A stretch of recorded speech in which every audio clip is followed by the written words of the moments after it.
4 paket perkembangan dan kebijakan Bank Indonesia dalam menangkal COVID-19. Mengutip dari bisnis.com, dalam rapat Dewan Gubernur Bank Indonesia pada 13 sampai 14 April 2020 memutuskan untuk mempertahankan suku bunga acuan sebesar 4,5%, sehingga suku bunga deposit tetap 3,75% dan pinjaman 5,25%. Di sisi lain, Bank Sentral menerbitkan sejumlah paket kebijakan untuk menjaga stabilitas ekonomi untuk memenuhi kebutuhan likuiditas perbankan dan korporasi. Berikut ini sejumlah paket kebijakan yang dirilis Bank Indonesia.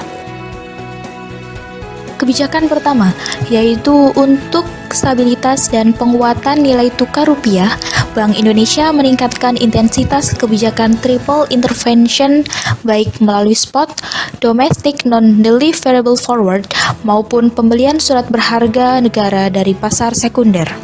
Kebijakan kedua, yaitu untuk mendukung upaya pemulihan ekonomi nasional dari dampak COVID-19. Bank Indonesia akan meningkatkan pelonggaran moneter melalui quantitative easing, yaitu dengan ekspansi operasi moneter untuk menambah likuiditas di bank dan korporasi, menurunkan giro wajib minimum, dan tidak memberlakukan kewajiban tambahan giro untuk pemenuhan rasio intermediasi makroprudensial. Kebijakan ketiga yaitu untuk memperkuat manajemen likuiditas perbankan, dan dengan penurunan GWM rupiah tersebut, Bank Indonesia menaikkan rasio penyangga likuiditas makroprudensial mulai 1 Mei 2020.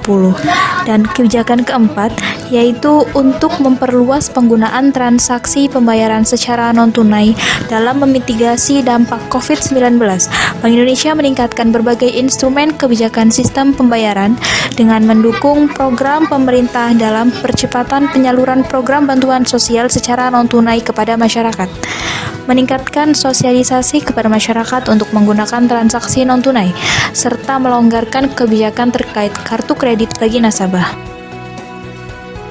Mencermati kondisi perekonomian Indonesia akibat dari dampak COVID-19, Gubernur Bank Indonesia Peri Warjio menyampaikan 4 hal terkait perkembangan perekonomian Indonesia saat ini.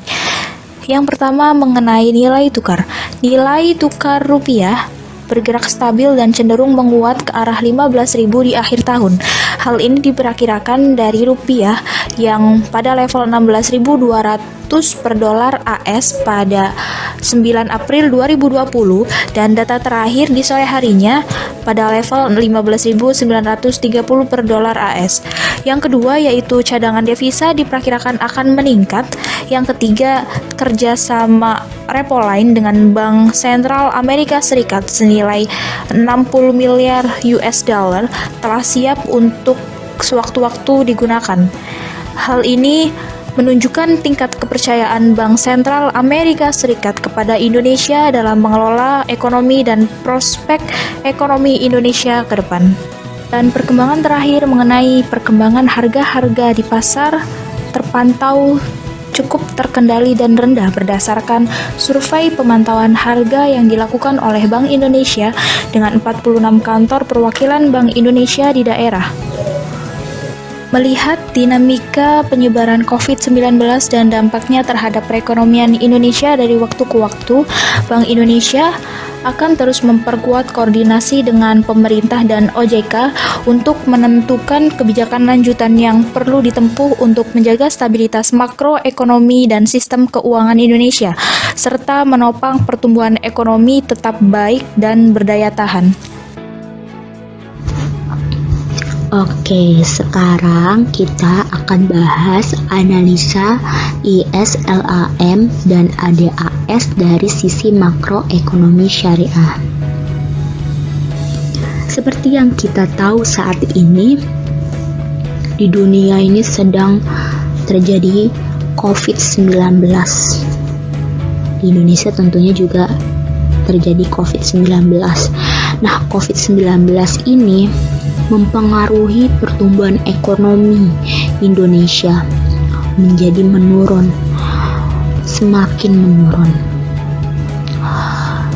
Karena pertumbuhan ekonomi Indonesia yang sedang tidak baik-baik saja, tentunya Bank Indonesia sebagai otoritas moneter tidak bisa hanya berdiam saja tanpa mengambil kebijakan.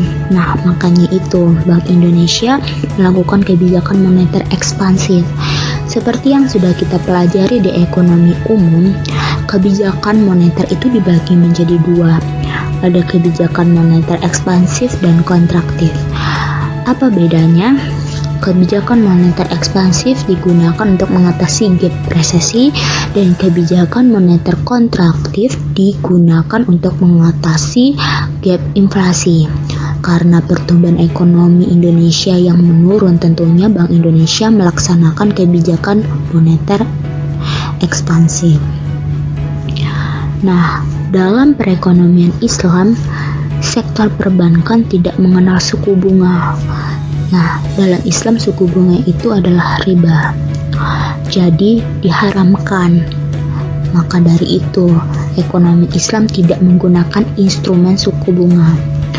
Lalu bagaimana mengelola kebijakan moneter dengan ketidakadaan sistem bunga? Apakah bisa? Tentunya bisa. Dalam perekonomian Islam, seperti yang sudah saya sebutkan tadi, tidak mengenal dengan instrumen suku bunga yang dilambangkan dengan huruf R. Ada juga yang dilambangkan dengan huruf I. Sistem keuangan Islam menerapkan sistem pembagian keuntungan dan kerugian yang kita kenal dengan profit and loss sharing, bukan kepada tingkat bunga yang telah menetapkan tingkat keuntungan. Kemudian, besar kecilnya pembagian keuntungan yang diperoleh nasabah ditentukan oleh besar kecilnya pembagian keuntungan yang diperoleh bank dari kegiatan investasi. Nah, tadi kan saya sebutkan bahwa di Islam tidak menggunakan instrumen suku bunga. Lalu menggunakan instrumen apa? Nah, ini menggunakan instrumen ekonomi bagi hasil yang dilambangkan dengan huruf A. Semakin besar bagian bagi hasil yang akan diterima oleh investor, idealnya itu akan meningkatkan motivasi bagi investor untuk semakin banyak melakukan investasi. Secara kurva dapat dijelaskan begini. Instrumen kebijakan moneter ekspansif itu dengan meningkatkan MS, money supply, atau menurunkan ekonomi bagi hasil yang dilambangkan dengan huruf A.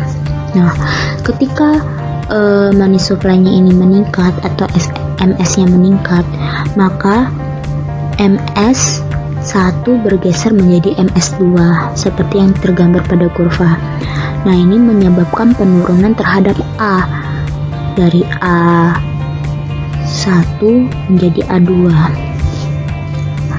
Nah, penurunan terhadap A ini sehingga akan menggeser kurva LAM ke kanan bawah dari LAM1 menjadi LAM2. Kebijakan moneter ini menggeser kurva LAM ke kanan, yaitu terjadi penurunan terhadap A1 menjadi A2 dan peningkatan Y1 menjadi Y2. Karena kurva LAM-nya telah bergeser ke kanan, tentunya ini juga akan mempengaruhi keseimbangan kurva ADAS. Kalau misalkan kurva LAM yang bergeser, lalu yang akan mempengaruhi kurva AD atau kurva AS? Tentunya akan mempengaruhi kurva AD. Kenapa? Karena kurva AD bisa bergeser apabila terjadi guncangan di pasar barang dan pasar uang. Sedangkan kurva AS akan bergeser apabila terjadi guncangan di pasar tenaga kerja, di pasar input-inputnya. Nah, sudah jelas berarti karena LAM yang bergeser menyebabkan pendapatan nasional yang meningkat. Tentunya ini akan menggeser kurva AD. Kurva AD ke kanan atas dari AD1 menjadi AD2. Karena menggeser AD1 menjadi AD2 tentunya akan membuat keseimbangan baru, meningkatkan tingkat harga dari P1 menjadi P2. Nah, ini yang menjadi tujuan dari kebijakan moneter ekspansif, yaitu mencapai adanya inflasi, sehingga inflasinya ini dapat dikendalikan. Akibat wabah COVID-19, Indonesia mengalami resesi atau perekonomian yang lambat dan cenderung turun. Maka kebijakan BI dengan membeli surat berharga adalah langkah yang tepat untuk mengatasi defisit negara di tengah pandemi ini.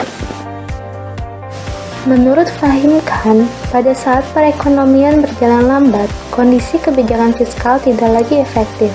Sebaliknya, kebijakan moneter akan memiliki dampak yang lebih besar terhadap GNP.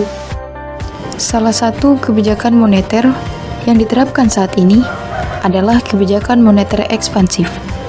Tujuan keseluruhan dari kebijakan moneter ekspansif adalah untuk mendorong pertumbuhan ekonomi. Namun resikonya, kebijakan ini dapat menyebabkan inflasi yang lebih tinggi.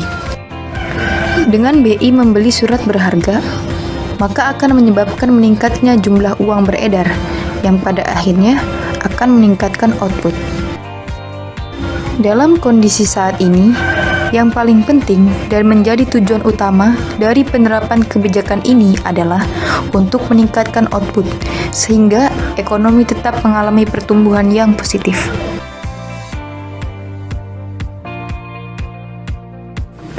Meskipun nantinya kenaikan Y akan berdampak pada kenaikan tingkat harga dan membuka peluang terjadi inflasi, tetapi inflasi di sini tidak harus dihilangkan, namun harus tetap dijaga kadar tingkat inflasinya agar tetap stabil.